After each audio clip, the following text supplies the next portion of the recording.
Assalamualaikum warahmatullahi wabarakatuh.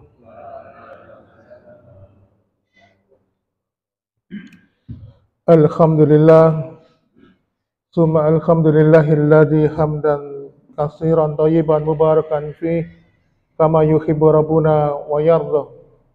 Asyhadu an la ilaha illallah wahdahu la syarika lah wa asyhadu anna Muhammadan abduhu wa rasuluhu allazi la nabiyya ba'da. Allahumma shalli wa sallim wa barik ala Muhammadin wa ala alihi wa ashabihi wa man tabi'ahum bi ihsanin ila yaumiddin. Wa ya ibadallah usikum wa nafsi bi taqwallah faqad fazal muttaqun. Qala ta'ala fi kitabil karim, a'udzu billahi samii'il 'aliim minas syaitonir rajim min hamzihi wa nafthihi wa nafsihi. Ya ayyuhalladzina amanu taqullaha haqqa tuqatih wa la tamutunna illa wa antum muslimun. Alhamdulillah, senantiasa kita bersyukur kepada Allah Subhanahu wa taala karena menghendaki kita ini dalam kehidupan yang baik. Yang dimaksud dengan kehidupan yang baik itu bukan menurut pengertian yang selama ini kebanyakan dipahami oleh manusia. Orang yang hidupnya baik itu banyak hartanya, punya harta, pangkat, mungkin kedudukan secara sosial di masyarakat. Tetapi kalau kita ingin mengetahui bahwasannya kalau kita ingin hidupnya baik, maka kita bisa menilai ada dua indikator.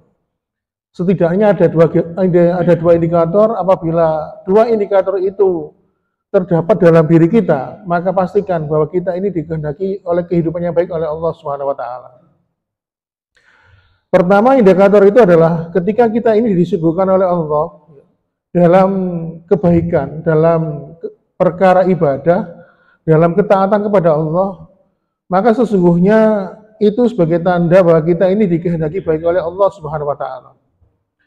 Oleh karena itu, Rasulullah SAW pernah menyampaikan sebuah sabdanya, "Mamin alamati suktila ayus billahi wamin alamati suktila ayus billahu bima la yanfa." Allah itu kalau tidak senang dengan seseorang hamba, maka Allah itu akan menyibukkan hamba tersebut dengan perkara-perkara yang tidak ada manfaatnya. Jadi Allah itu kalau nggak senang dengan seorang hamba, akan disibukkan hamba tersebut, seseorang itu dengan perkara yang tidak manfaat. Maka mahbumul mukhalafah. Jadi mahbumul mukhalafah itu logika terbalik. Jadi kalau misalnya Allah itu nggak senang dengan orang, terus disibukkan dengan perkara yang tidak bermanfaat, maka kebalikannya, kalau ada orang yang disenangi oleh Allah, maka Allah pasti akan menyibukkan dirinya dalam perkara ibadah, perkara kebaikan, perkara ketaatan.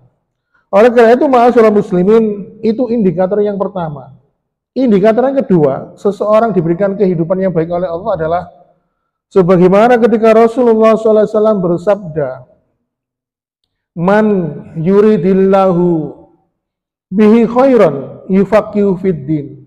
Barang siapa yang dikehendaki kebaikan dalam hidup seseorang, maka Allah akan memberikan pemahaman agama yang baik kepadanya. Makanya salah satu tanda seseorang itu diberikan kehidupan yang baik, diberikan pemahaman dalam hal agama ini. Dan kita ini berada dalam dua kondisi itu. Yang pertama, kita dijadikan oleh Allah hamba-hamba yang dipilih.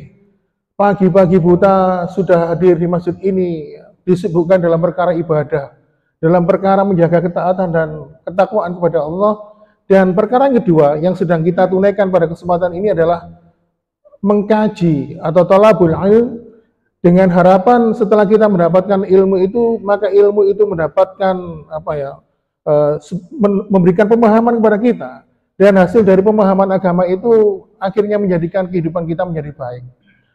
Kalau saya amati jamaah Masjid Al-Basit ini mempunyai dua indikator itu. Pertama, saya melihat banyak jamaahnya, mayoritas itu suka menyibukkan dirinya dalam perkara ibadah. Setiap hari rutin istiqomah datang ke masjid, ya. Kemudian di sisi yang lain melakukan menuntut ilmu agama ini. Makanya ketika seseorang itu sudah paham, dapat kita lihat hasilnya. Contoh misalnya Saya sering melihat ketika sholat subuh di sini ya, setelah kajian kuliah subuh itu banyak jamaah yang tidak pulang, tapi duduk diam di masjid sambil menunggu datangnya masuk waktu duha. Ya. Dalam kegiatan menunggu datangnya masuk duha itu ada mengisi dengan berzikir, ada yang mengaji, atau mungkin menghafalkan ayat Al-Quran dan sebagainya. Kemudian ditutup dengan dua aktivitas yang disunahkan, yaitu apa? Melaksanakan sholat duha atau namanya sholat isyraq. Tentu kalau sudah paham ya, ilmunya, ya, kemudian tentu ingin mengamalkan. Kenapa? Karena Allah memberikan janji, barang siapa yang melakukan itu akan diberikan pahala seperti seseorang itu melaksanakan ibadah haji dan umrah. Dan kata Rasulullah, sempurna, sempurna, sempurna. Maka tentu kita sebagai orang yang dipahamkan oleh Allah dalam hal ini, kita harus menyadari bahwa Allah itu Maha Pemurah. Bayangkan, hanya melakukan aktivitas seperti itu, kita diberikan ganjaran ibadah haji dan umrah. Dan ini memberikan bentuk toleransi, jalan keluar bagi kita yang selama ini ingin menunaikan ibadah haji dengan antrian cukup panjang, dan kita belum tentu dapat memastikan apakah kita mampu datang ke sana. Mungkin umur kita nggak nyampe, atau walaupun kita diberikan umur panjang, tetapi secara fisik jasmani kita sakit-sakitan, fisik kita tidak mampu hadir ke sana. Sehingga Allah Maha Pemurah dengan sikap pemurahnya memberikan ini kepada kita. Makanya ketika Allah memberikan rukhsah, keringanan, memberikan diskon, maka ambillah. Itu bentuk rasa kasih sayang Allah kepada kita. Baiklah jamaah sekalian, itu sebagai mukadimah pada pertemuan pada pagi hari ini. Kita akan melanjutkan pembicaraan kita pada kesempatan ini dengan pembahasan yang lain.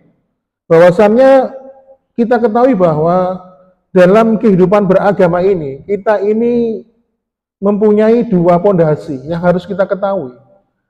Pondasi yang pertama dalam kehidupan beragama ini adalah pondasi ilmu. Tentunya kehidupan agama ini, terutama ketika kita beribadah kepada Allah, tidak pernah lepas dari namanya ilmu.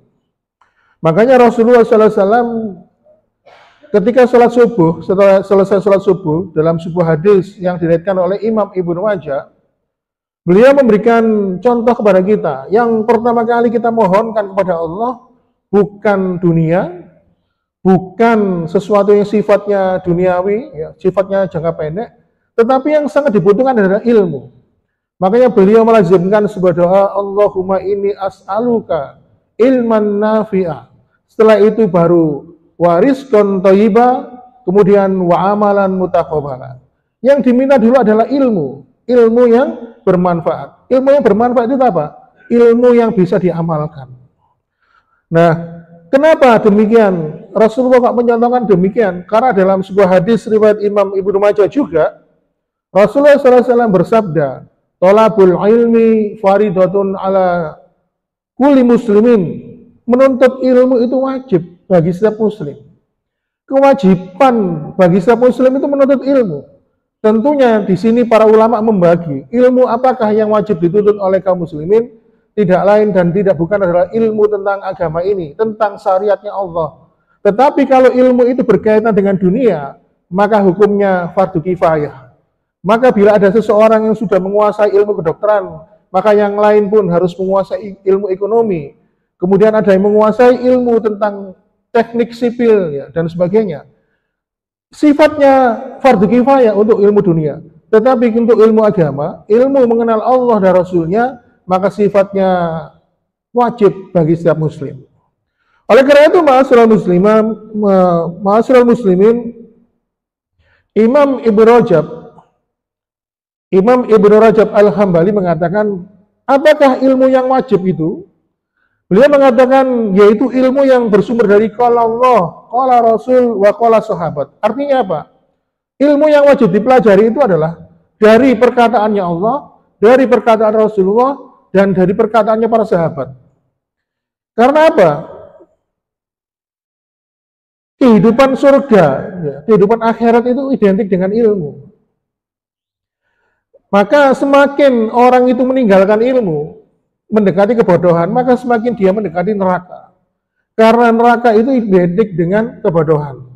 Makanya kita mendapati Rasulullah SAW mengaitkan pondasi yang pertama ini, yaitu ilmu, dengan kehidupan surga.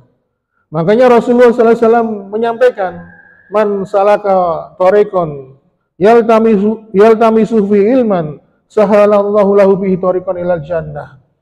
Barang siapa yang melapangkan hatinya, melapangkan dirinya untuk datang menuntut ilmu agama ini, maka Allah akan juga melapangkan perjalanannya, memudahkan jalannya menuju surga. Ya, makanya kalau kita ini berusaha berjihad, ya, maksudnya berjihad itu berusaha sekuat tenaga, membulatkan tekad kita ini datang kepada majelis ilmu, maka Allah menjanjikan, Allah juga akan memudahkan kita dalam memasuki surga. Makanya salah satu ciri penduduk surga itu adalah ketika di dunia mereka datang bersusah payah, walaupun jaraknya jauh ditempuh untuk menuntut ilmu dengan tujuan apa? Dia dapat memahami apa yang telah Allah sampaikan melalui kitabnya dan mempelajari dan mencontoh apa yang dicontohkan oleh Rasulnya. Oleh karena itu, ma'asyiral muslimin, Allah Subhanahu wa Ta'ala ingin disembah oleh kita dengan landasan ilmu. Allah tidak ingin disembah dengan hanya semangat ibadah, enggak. Tetapi Allah itu tidak ingin disembah dengan prasangka kita sebagai hambanya, tetapi ingin disembah oleh kita hambanya dengan ilmu. Makanya Allah turunkan segala piranti-piranti itu. Akhirnya kita jadi paham ketika Allah menurunkan kitabullah dan mengutus seorang nabi dan rasul, sesungguhnya agar kita ini beribadah, menyembah kepada Allah dengan ilmu. Nah, bagi mereka yang dalam kehidupan dunia, selama hidup di dunia, mereka tidak mau belajar ilmu tentang agama ini. Maka mereka itu sama saja menggadaikan kehidupan akhirat mereka. Kok bisa? Bisa. Masa sih iya? Ada jamaah yang bertanya. Hanya gara-gara ada orang yang selama dalam kehidupan dunia mereka tidak mau belajar ilmu agama, akhirat mereka menjadi terbengkelai, menjadi tergadaikan. Bisa. Dalilnya mana?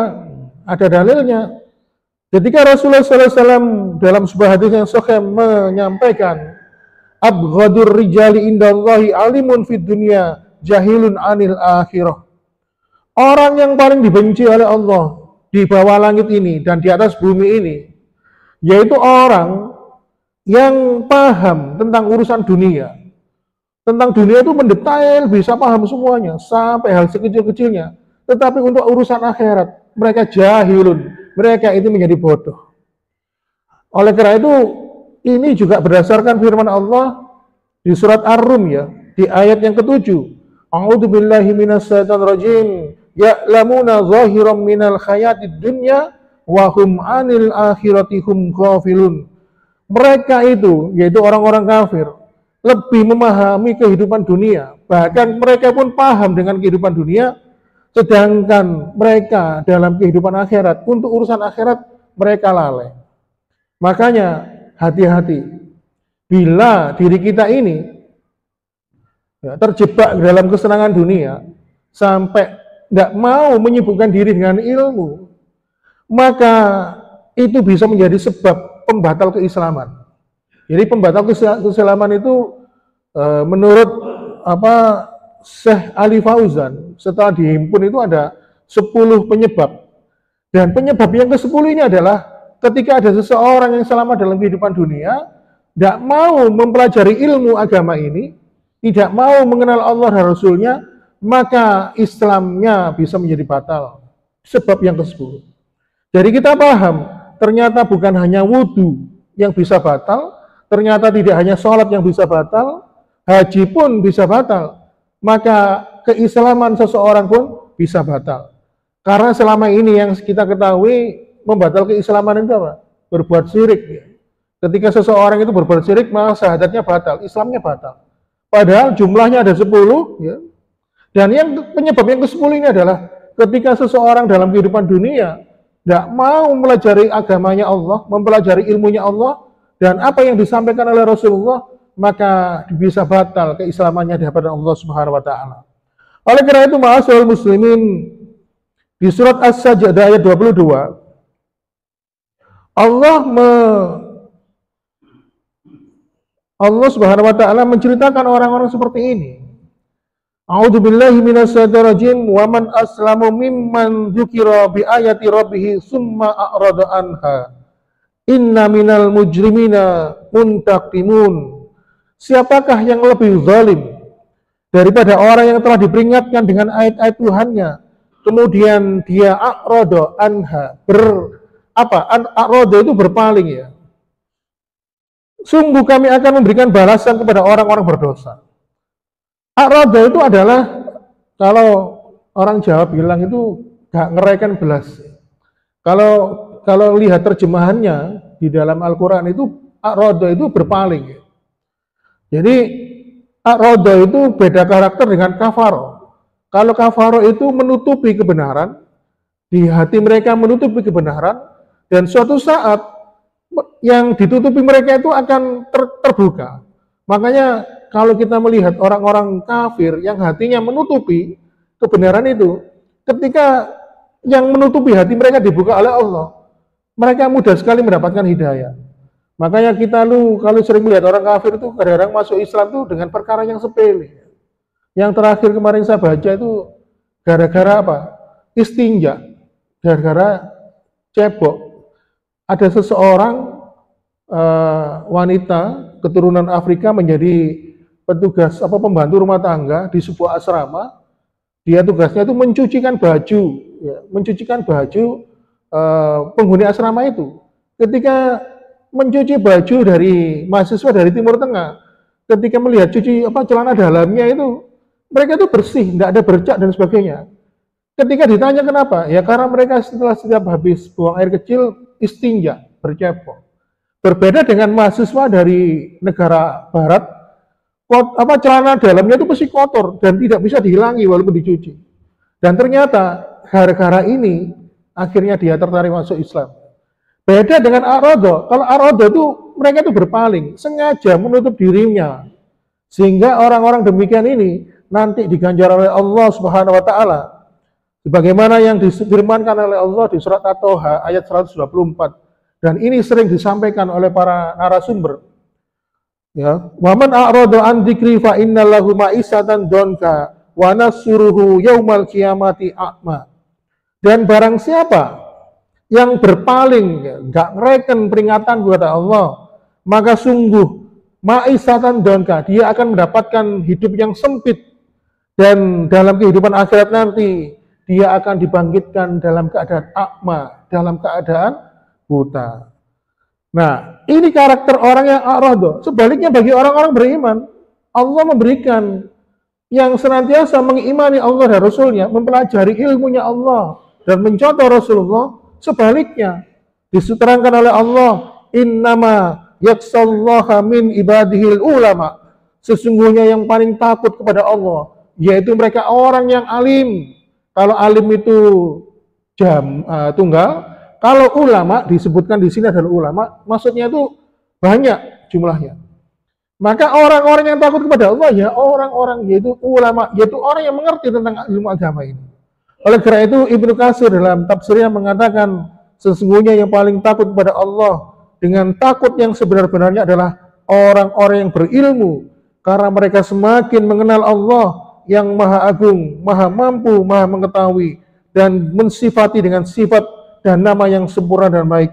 Lalu ia mengenal Allah lebih sempurna, maka ia akan lebih memiliki sifat takut dan akan terus bertambah sifat ketakutannya. Oleh karena itu ma'asyiral muslimin, ketika Allah Subhanahu wa taala mengetahui karakter hamba yang beriman, takut kepada Allah, maka Allah pun mengangkat derajatnya beberapa derajat sesuai dengan kadar ilmu yang dia miliki. Sebagaimana firman Allah di surat Al-Mujadilah, yarfa'illahu alladhina amanu minkum waladhina utul ilma darajat. Allah akan meninggikan derajat orang-orang yang beriman dan berilmu di antara kalian beberapa derajat. Ini pondasi kehidupan agama kita yang pertama, yaitu ilmu. Dan insya Allah pada pondasi berikutnya, di mana ini juga penting, tentang pondasi agama ini akan kita sampaikan insya Allah. Bila Allah memungkinkan kita bertemu lagi, kita akan menyampaikan pada kesempatan yang akan datang. Demikian yang dapat kami sampaikan, mohon maaf bila ada kekurangan. Saya akhiri, wassalamualaikum warahmatullahi wabarakatuh.